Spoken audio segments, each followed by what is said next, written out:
मैं सिकंदर खान आज फिर आपके सामने एक और नया टॉपिक लेकर उपस्थित हूँ। आज हमारा टॉपिक है कोयला और पेट्रोलियम। देखिए, हमें हमारी दैनिक आवश्यकताओं की पूर्ति करने के लिए बहुत से संसाधनों की आवश्यकता होती है। इन्हीं संसाधनों के अंदर कोयला और पेट्रोलियम ये हमारे संसाधन हैं। देखिए, संसाधन दो प्रकार के होते हैं। जैसे कि हमारे सामने ये एक टेबल दे रखी है। इस टेबल के माध्यम से हम देख सकते हैं प्राकृतिक और मानव निर्मित। संसाधन दो प्रकार के होते हैं, प्राकृतिक और मानव निर्मित। देखिए, प्राकृतिक संसाधन वे संसाधन हैं जो प्रकृति में हमें स्वतः ही उपलब्ध हुए हैं, जैसे जल, वायु, मृदा, खनिज। ये वे संसाधन हैं जो हमें प्रकृति से उपलब्ध हुए हैं, इसलिए इन्हें प्राकृतिक संसाधन कहते हैं। जबकि वे संसाधन जो मानव द्वारा निर्मित हैं उन्हें मानव निर्मित या कृत्रिम संसाधन कहा जाता है। इस लेसन के अंदर हम प्राकृतिक संसाधनों के बारे में बात करते हैं।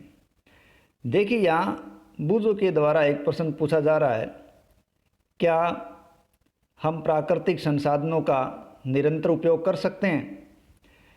देखिए, प्राकृतिक संसाधनों का हम निरंतर उपयोग नहीं कर सकते, क्योंकि प्राकृतिक संसाधन है वो सभी प्रकार के देखें तो हम लगातार काम नहीं ले सकते हैं, लेकिन कुछ ऐसे हैं जिनको हम लगातार काम ले सकते हैं। तो हम प्राकृतिक संसाधनों को निरंतर काम में ले सकते हैं या नहीं ले सकते हैं, ये उनकी उपलब्धता पर सुनिश्चित होता है। तो इनकी उपलब्धता के आधार पर इन प्राकृतिक संसाधनों को दो भागों में बांटा गया है, अक्षय प्राकृतिक संसाधन और समाप्त होने वाले प्राकृतिक संसाधन। अक्षय प्राकृतिक संसाधन, देखिए, अक्षय प्राकृतिक संसाधन वे संसाधन हैं जो हमें प्रकृति में इतने अधिक असीमित मात्रा में मिले हैं कि हम अपने मानवीय गतिविधियों द्वारा उनको समाप्त नहीं कर सकते। जैसे सूर्य का प्रकाश, वायु, ये ऐसे प्राकृतिक संसाधन हैं जो समाप्त नहीं होंगे, अतः ये निरंतर काम में लिए जा सकते हैं। ये अक्षय प्राकृतिक संसाधन है। अब है समाप्त होने वाले प्राकृतिक संसाधन, यानी प्रकृति में प्राप्त वे साधन जिनकी मात्रा सीमित है और मानवीय क्रियाकलापों द्वारा यदि उनका असीमित इस्तेमाल होता रहा, असीमित दोहन होता रहा, तो वे शीघ्र ही समाप्त हो जाएंगे। तो ये संसाधन समाप्त होने वाले संसाधन हैं, जैसे वन, वन्यजीव, खनिज, कोयला, पेट्रोलियम, प्राकृतिक गैस। ये कुछ ऐसे संसाधन हैं जो संसाधन हमारे लगातार इस्तेमाल करने पर धीरे धीरे समाप्त हो जाएंगे और हमारी आगे पीढ़ियों को नहीं मिल पाएंगे। हम एक छोटी सी क्रियाविधि के द्वारा देखते हैं। मान लीजिए हमारे पास एक टॉफियों से भरा हुआ जार है और यही जार हम किसी एक बच्चे को दें तो उसके लिए वो टॉफियाँ काफ़ी संख्या में है। लेकिन वही एक जार जब दो बच्चों के हाथों में दिया जाए तो टॉफियों की मात्रा कम हो जाएगी। क्यों? क्योंकि उसका बंटवारा हो गया है। लेकिन यही जार जब चार बच्चों के बीच हो तो इस साधन की मात्रा और भी कम हो जाएगी। और यदि वही जार 6 बच्चों के बीच हो तो निरंतर हम देख रहे हैं कि टॉफियों की संख्या उन बच्चों को जो प्राप्त होगी वो लगातार कम होती जाएगी। तो यही स्थिति प्राकृतिक संसाधनों की है। हम यहाँ टॉफी की जगह खाद्य पदार्थ, कोयला, पेट्रोल, प्राकृतिक गैस, इन प्राकृतिक संसाधनों को माने तो हम देखते हैं कि इनका उपयोग करने वाले व्यक्तियों की संख्या जैसे जैसे बढ़ती है वैसे वैसे इनका दोहन भी बढ़ता है, अर्थात इनका उपयोग भी बढ़ता है। ठीक है, तो इन प्राकृतिक संसाधनों को यदि हमें अगली पीढ़ी तक पहुंचाना है तो हमें इसके बारे में सोचना होगा और इसका मितव्ययिता के साथ इस्तेमाल करना होगा।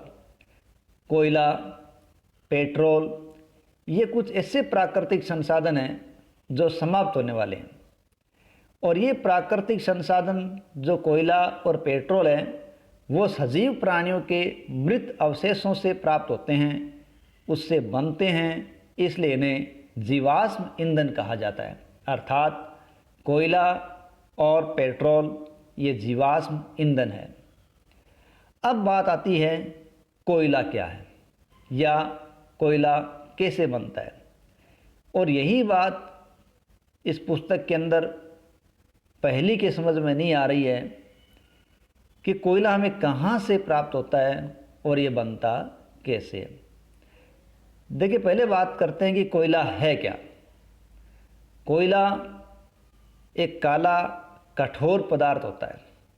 कोयला हम सब का देखा हुआ है, पत्थर जैसा कठोर काले रंग का एक पदार्थ कोयला है जो हमारे द्वारा घर में खाना पकाने के लिए रसोई अर्थात चूल्हे के अंदर इस्तेमाल किया जाता है।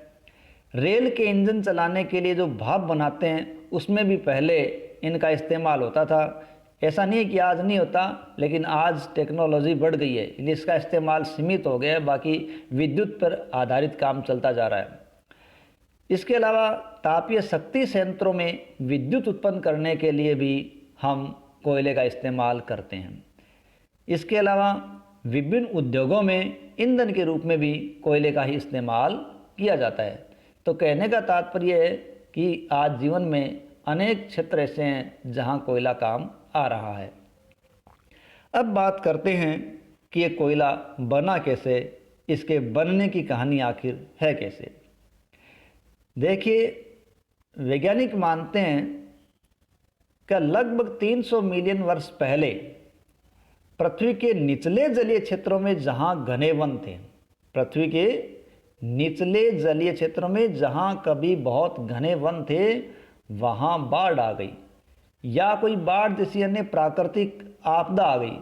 उस आपदा के कारण ये वन मृदा के नीचे दब गए, अर्थात मिट्टी के नीचे दब गए। अब साल दर साल पर मिट्टी और जमा होती गई और जमा होती गई, और जैसे जैसे मिट्टी उन पर आती गई वो वैसे वैसे गहरे होते गए, संपीड़ित होते गए, उन पर ताप भी बढ़ता गया।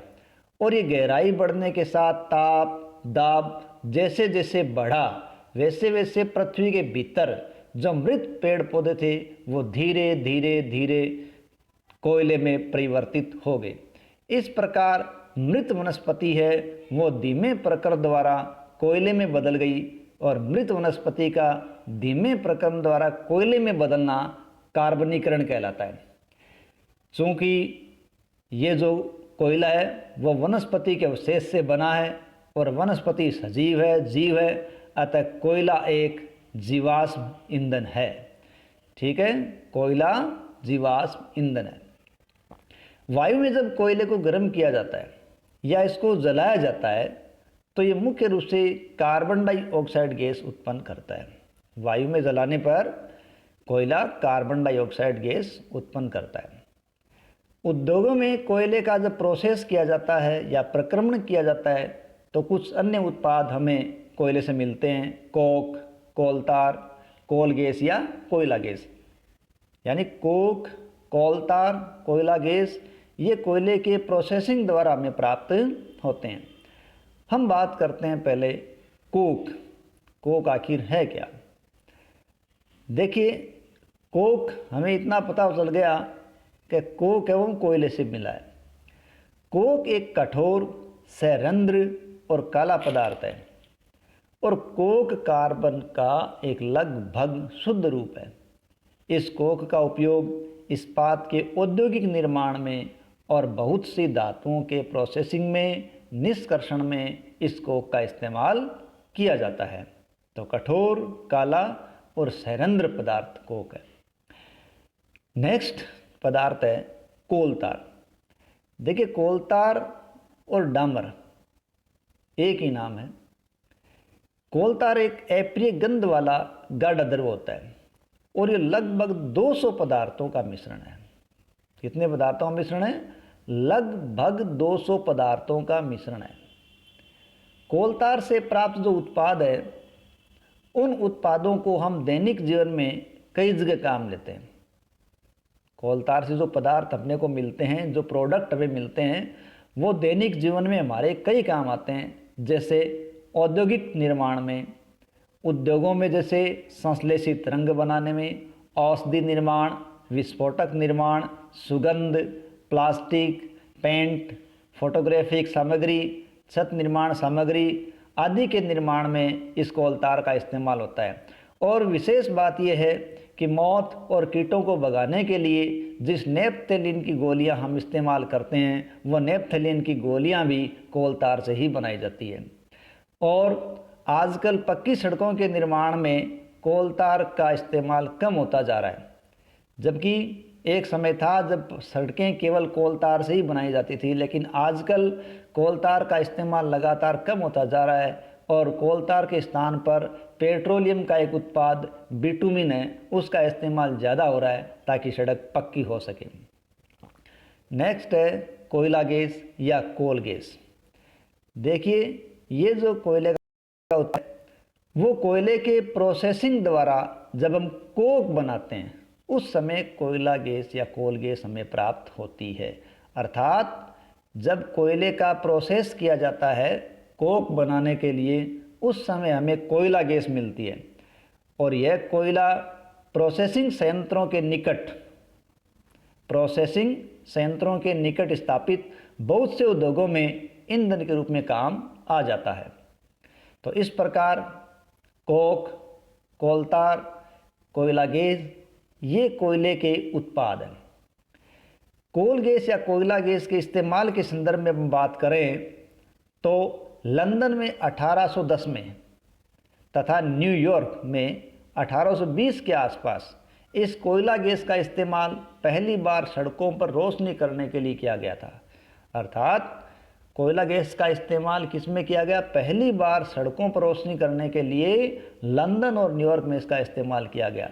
लेकिन आजकल इसका उपयोग रोशनी की बजाय ऊष्मा के स्रोत में किया जा रहा है, जो बहुत ही ज़्यादा उत्तम है। तो इस प्रकार हमने देखा कि कोयला एक जीवाश्म ईंधन है और ये किस प्रकार बना है, इसके उत्पाद क्या क्या हैं, और ये एक सीमित संसाधन है जिसका इस्तेमाल लंबे समय तक किया जाता रहा तो वो शीघ्र ही समाप्त हो जाएगा और हमारी आगे आने वाली पीढ़ियों को ये प्राप्त नहीं होगा। अतः हमें इस प्राकृतिक संसाधन का इस्तेमाल सोच समझकर करना है ताकि हम हमारी आने वाली पीढ़ी को भरपूर मात्रा में कोयला उपलब्ध करवा सकें। जय हिंद, जय भारत।